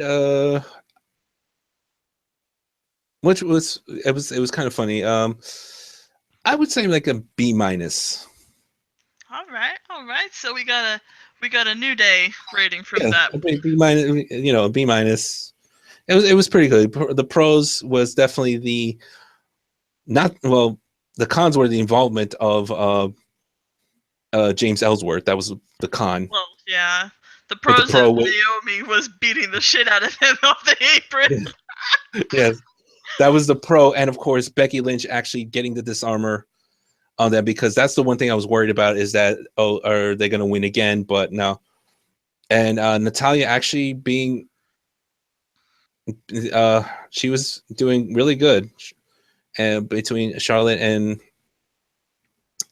Natty. So of course now we come up to the rematch. Baron Corbin taking on Sami Zayn. So of course it was collar and elbow. Corbin backs him up in the corner, and Sami Zayn wins with a schoolboy roll up. He wins the match. But of course, Baron Corbin, being the asshole that he is, just annihilates Sami Zayn after the match. Like literally just bum rushes him to the point where wasn't he taken out of the arena on a stretcher? That's how bad it was. That's how bad it was. He was taken out with the stretcher. Ouch! Talk about a rematch. Ouch! Ouch! Ouch! Oh yeah. And you're great on that, good sir. It's kind of a short match, so I'm gonna give it a C. All right, so that was a Neville rating. Pros, it was a Sami Zayn win. Con for me, it was a Sami Zayn taken out on a stretcher. Yeah, pretty much. Pretty much. It was kind of short and stuff. Of course, we had what was it? Of course, we go back, and then we had a little backstage with Shinsuke Nakamura shadowboxing to, and AJ Styles just rolls up the welcome wagon for him, and Now, like you said, they go way back. They go way back in Japan. Mm-hmm. They were Bullet Club members together. Yeah. Actually, I'm not sure. No, I don't think Shinsuke ever. Are you sure? Yeah, Shinsuke Nakamura. I don't think he ever. What was it? No, he never joined the Bullet Club. I don't think. Let me look that up real quick. Yeah. To Google. Google, Wikipedia, whichever. Because I know for a fact that there is a Japanese member, but it was never Shinsuke. I could be wrong. So I'm just looking up. Bear with us, folks. Yeah. Yeah, I'm looking at it right now. You're probably seeing the same thing, but yeah. Oh, excuse me. Yeah, Shinsuke Nakamura was never a Bullet Club member. They were just they were never a Bullet Club member, but they just go back and forth. Like they were kind of like rivals. And it's just great that yeah, they were kind of like rivals, but this is the first time they've ever tagged together. Gotcha. So, but of course, everybody was taking their thing. They were just saying, you know. Okay, you know what? Okay, it's Yujiro Takahashi is the one I'm thinking of. Yeah. Yujiro Takahashi is the Japanese Bullet member, Bullet Club member, and everything. You know, Shinsuke was saying tonight, you know, their team, but at Money in the Bank, he's going to take the contract and take the Money in the Bank. And I love what he said. He said he's going to turn AJ's house into Shinsuke's playground. And that's just crazy. Of course, there was another promo where Shane McMahon was looking around the fashion files. I love the fashion files. I really do. I'm telling you, it's comic gold. And he's looking around and seeing what the hell's all this, right? And here comes, of course, Breezango. Because of their loss at Backlash, they believe they're not fit to do the fashion files anymore. What? So yeah, so what had happened was they were taking off the badge and everything like that, and giving it to Shane. So, and it was just funny as hell. It was poor. Well, the poor them. They because they didn't win the titles. They feel bad. You know, they feel bad. They feel like they let Shane McMahon down. Aww. So, you know, final file as Preakton rolls. You know, he rolls up. Yeah, it's asking. It rolls up and who did this, and Breeze just walks in with like with a bunch of costumes. That Master of Disguise gimmick is hysterical, by the way. Yeah. And it's like they wanted to see Shane. It's like Shane's like, I didn't want to see you guys. And it was just funny. And McMahon was like, and of course Shane was like to them, it's like, you guys do realize you're not cops. And that's what Shane says, that you do realize you're not real cops, right? And then Fandango just goes, yeah, my dad says that too. I think I'm starting to believe it. That's what Fandango said. He's like, Fandango was like, yeah, I'm starting to believe that. My dad says that to me all the time. I'm starting to believe it. And then Tyler asked Shane if they want their guns, but it was just squirting guns. Oh, Lord. It was just funny. But Shane decided stop them, of course, before they get. Oh, it was no. The funny part, I'm sorry, was that Shane stopped them because not only they were getting ready to get take off their badge, their hats, their badges, their hats, their little toy guns, squirt guns. They were ready to take off their police uniforms, including their pants. And Shane McMahon's like, whoa, stop right there. Stop right there. Okay, and just say you've already proven. They're saying that they already proven that they do belong, so they're having to have them face the Usos in singles competition. And Fandango was like, "All right," and Fandango's like, "All right, we're back on the case." It was just hilarious. We're back on the case. Breezango and the Fashion Files need to keep on because they're fantastic. I think they bring a good light to SmackDown Live. Anytime they do them, they always come up with something fresh. Like, I honestly think this is probably the best gimmick they've done in a very long time. Yeah. All right. So anyway, we're coming up to, well, before the commercial, the crew was setting up the thing for the celebration. They were changing the mat, and they're hanging like flower garlands and everything, handing cloth, right? Just getting ready for this celebration. So so by the commercial break, you hear like drums and chanting in the dark. They made it all dark. Then they lit up the stage, and you saw these dancers, these Indian dancers coming out and everything. So they had a Punjabi celebration for Yes, Mahal. they had a Punjabi celebration for him. And that's basically what it was. It was like they had a Punjabi celebration. The Singh brothers come out. The announcer's like, is like, please welcome the new WWE champion, Jinder Mahal. He has a new video now and everything. And pretty much. And one of the things I want to say is I saw the side plates for Jinder Mahal. And unfortunately, they were very, very plain. It was just his name, Jinder Mahal. That's it. That's boring. Yeah, that's nothing special. It was just his name. He's the Maharaja.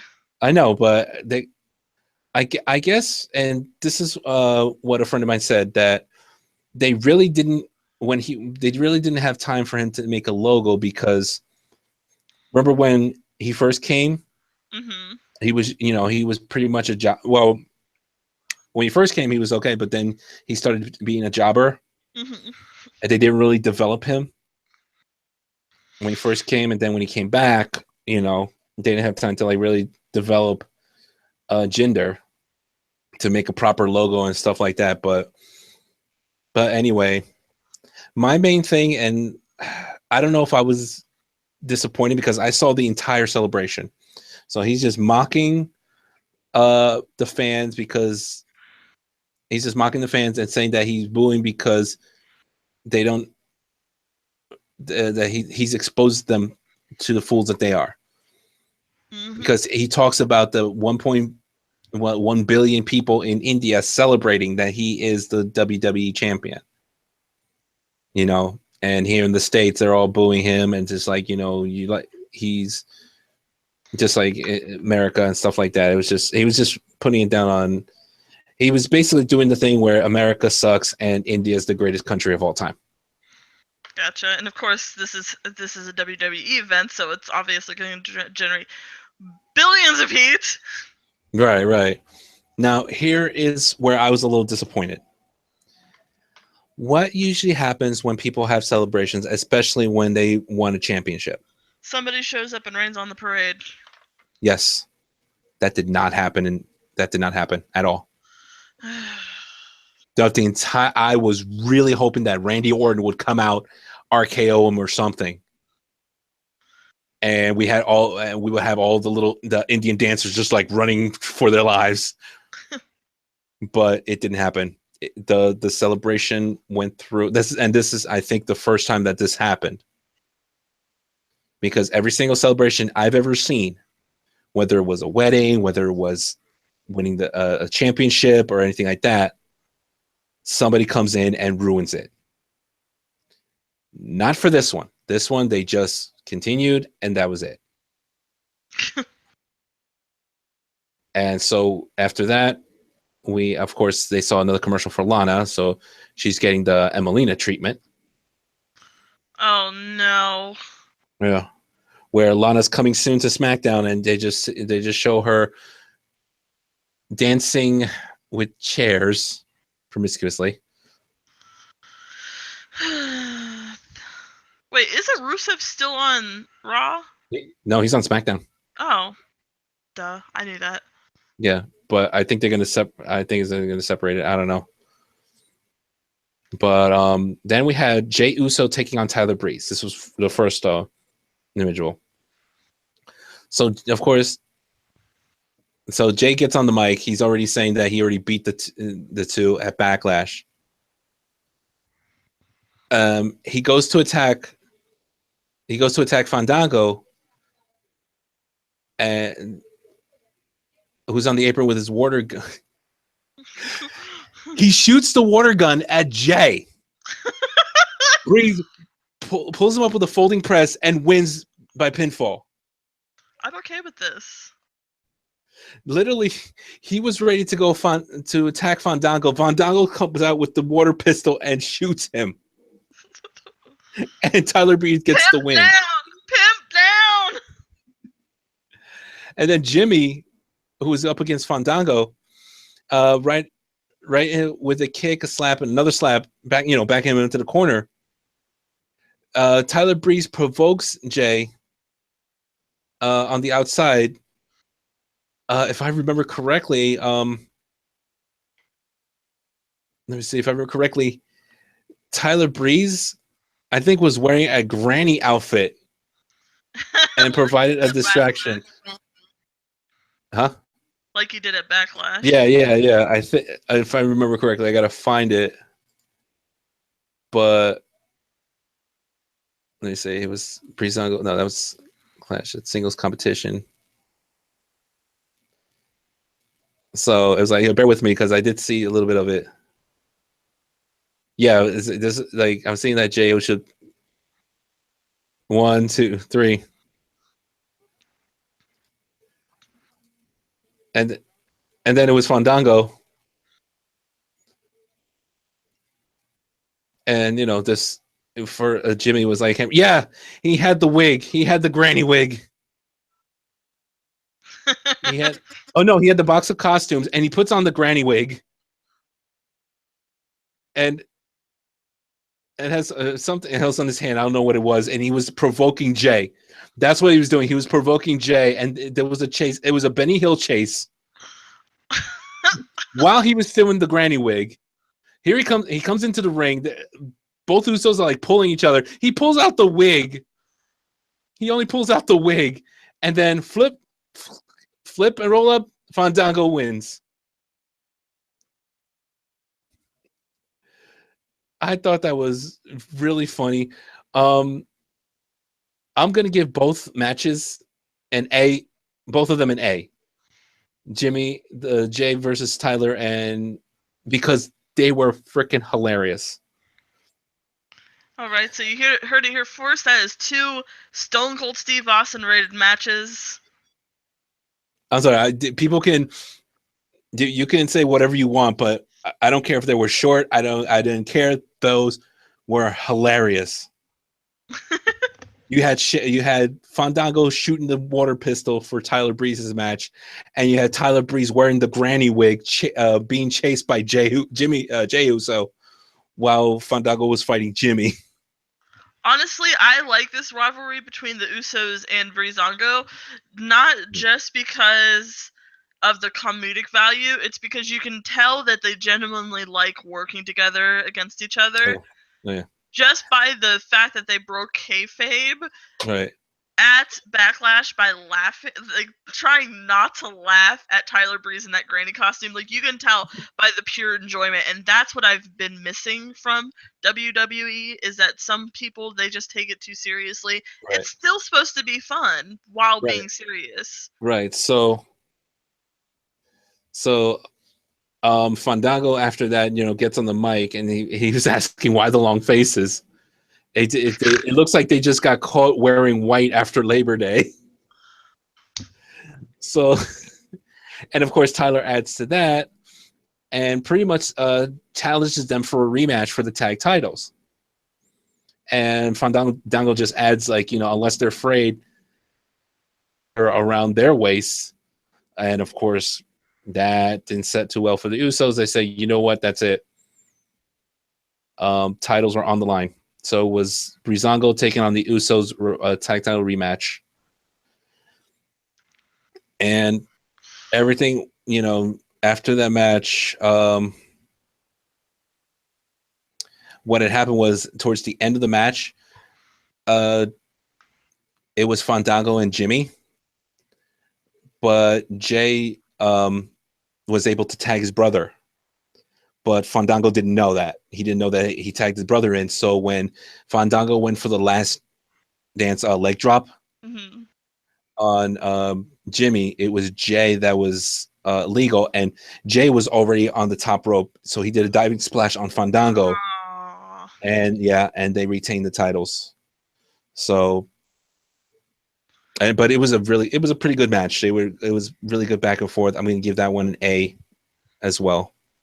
All right, another Stone Cold. Seems like Breezango and the Usos really have you giving out Stone Cold stunners everywhere. I'm telling you, those guys are hilarious. The Fashion Files, everything. It was just the people can say whatever they want.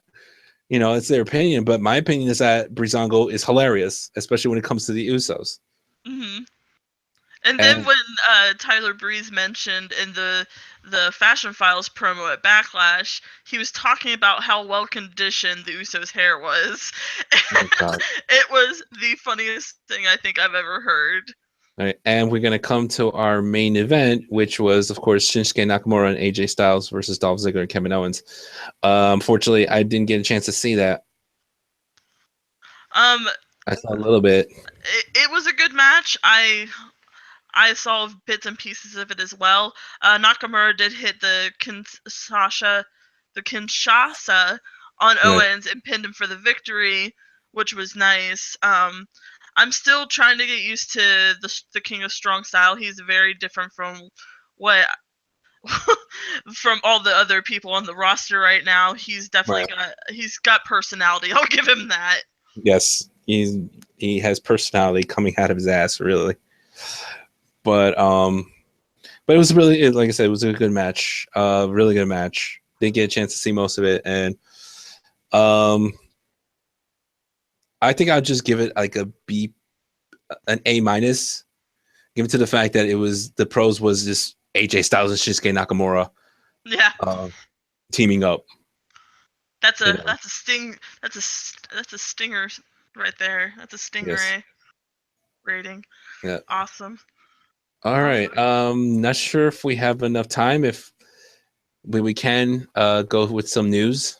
Yes, let's go with some news. I feel like we've bombarded everybody with our reactions to everything. Oh my God. Yes, we have. All right. So one of the news, this comes from one of the things was Brie Bella's baby, Birdie, had her first photo shoot. Yay, finally! But we have to wait because I'm looking at it and it's like they're still not showing. They're showing the back of her, but I'm thinking once the photo shoot comes out. Yeah.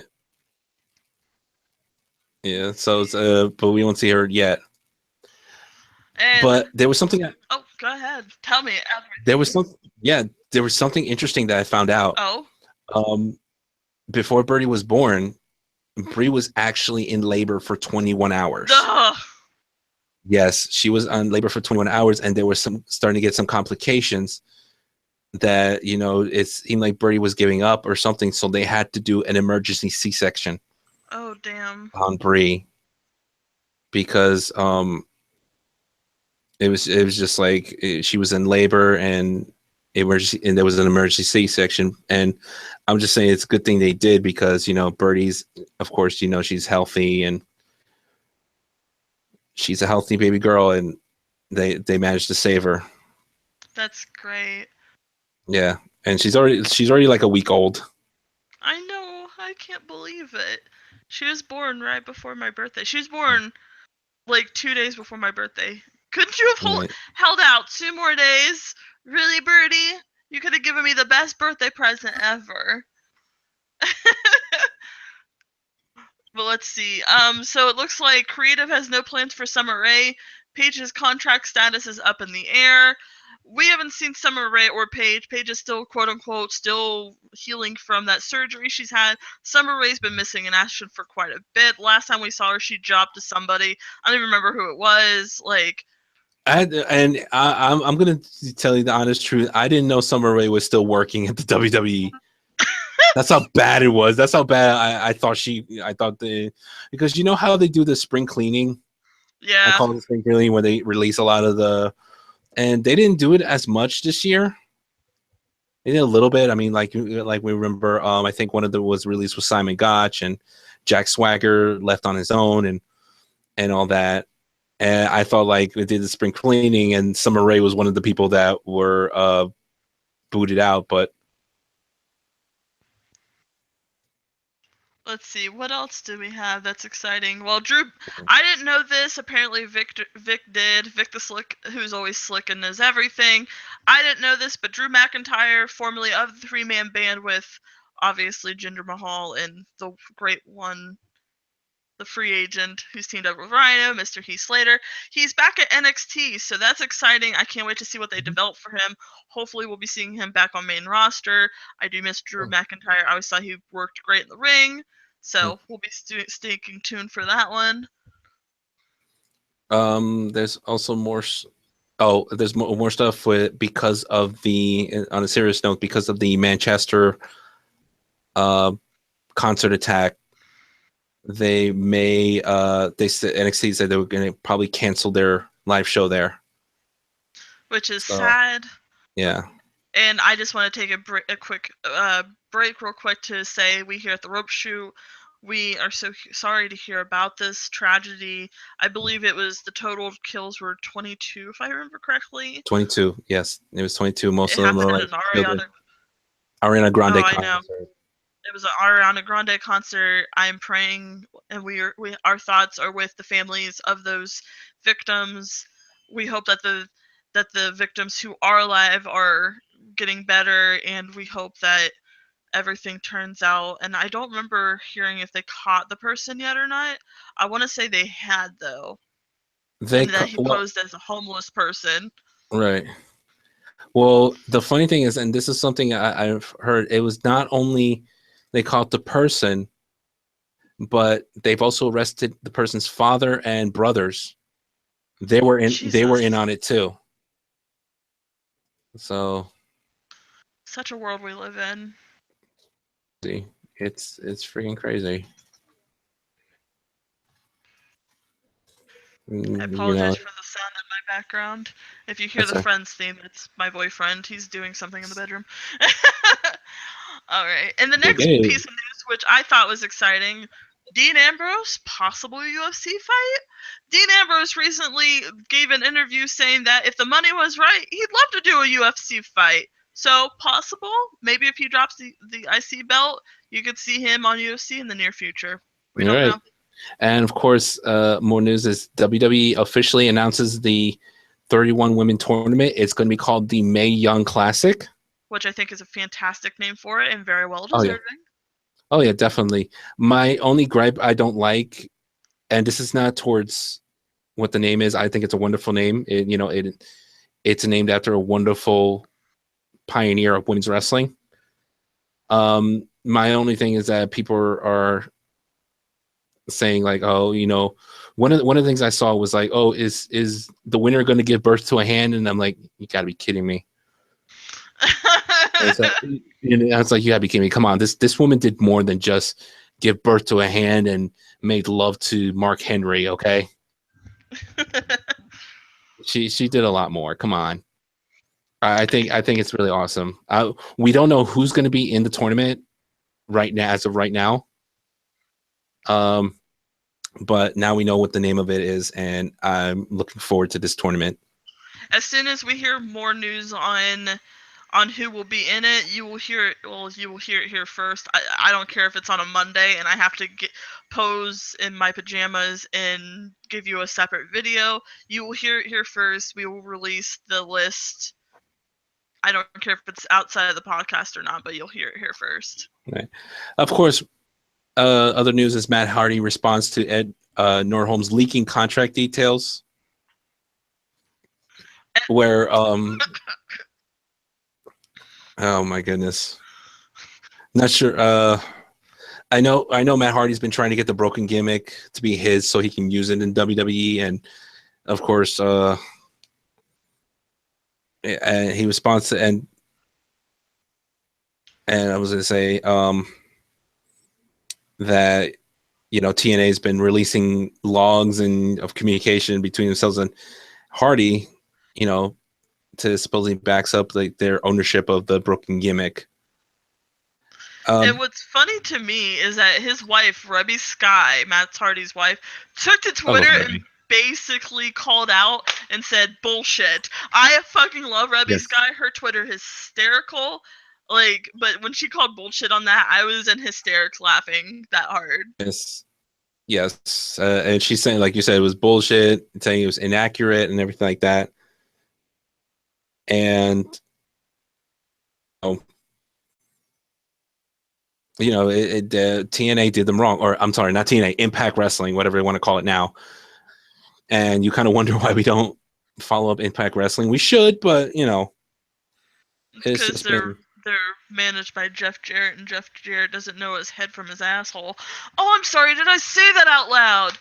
You said that in front of millions and millions of people now, or whoever follows us and stuff. Let's see. Here's a fun one. There was a WWN live event in Mexico where we saw the former Alberto Del Rio take on our beloved Jack Swagger. I'm so glad that I actually saw this run across my feed. I've met Jack personally. Jack's a fantastic guy. He's a great wrestler. I'm sad that he's not in WWE anymore. I'm hoping he'll come back at some point. Right. But, of course, everybody now knows that Alberto is now known as Alberto El Patron. Yep. That's his actual ring name now. So, and that's pretty cool that he and Jack Swagger were able to, and it wasn't even in WWE. Yeah, I thought that was really cool when it came across my feed. I was like, oh my god, I gotta include this. And then, of course, speaking of NXT, I remember Victor was talking to me. We were talking in the production chat Discord. Speaking of our Discord, if you pay the $10 for our Patreon, you will get our Irish Whip Patreon tier, which includes access to our Discord channel where you can see what we say behind cameras, which is really funny. So if you want to see the behind the scenes, if you want to see behind the scenes, like Victor says, please donate as much as you can so you can see that. But Victor was talking about last week about none other than Adam Cole possibly signing for NXT. It's a possibility. A lot of his Ring of Honor contract, I believe, either is expiring or it just expired. But it looks like he's going to take an interest in joining NXT soon. Well, that'll be interesting considering he was part of the Bullet Club. So, never know. Oh yeah, definitely. I believe this brings us to our last bit of review. I watched WWE 24 with Finn Balor. I loved it. I thought it explained what his mind process was when he got injured at SummerSlam. It showed him as a fighter. You could see all the background. I'm not going to go too far into it because we are running out of time and you really need to see for yourself. But it's a really good story. It really kind of gives you a feel of what Finn Balor is all about and how much of a fighter he is. So if you get a chance to, definitely log on to the WWE Network, which is $9.99, and watch it for yourself because it is a great. And for that, I would give it a B+. Well, that I believe about wraps up for today's show. I know today was a pretty long show, 2 hours, but we managed. We did it. Just don't forget to follow us on Facebook at facebook.com, The Rope Shoot. And you got it. There you go. Right there on my screen. Follow us on Twitter at The Rope Shoot. There you go. Got it. And also follow us and, support our Patreon. Perfect. There you go. I was like, perfect. I was just looking at it. I was like, perfect. And of course, don't forget to follow me on Twitter at Anime Lone Wolf. And don't forget to follow me at Bunny Fun Terror, however it goes. Yeah, there we go. You got it. Yeah. You got it. You got it. So,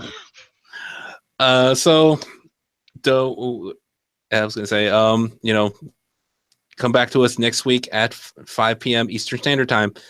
So until then, what do we always say? On behalf of Vic the Slick and Bunny Von Terror, I'm signing off saying good night and good fights. All right. Take care, everybody.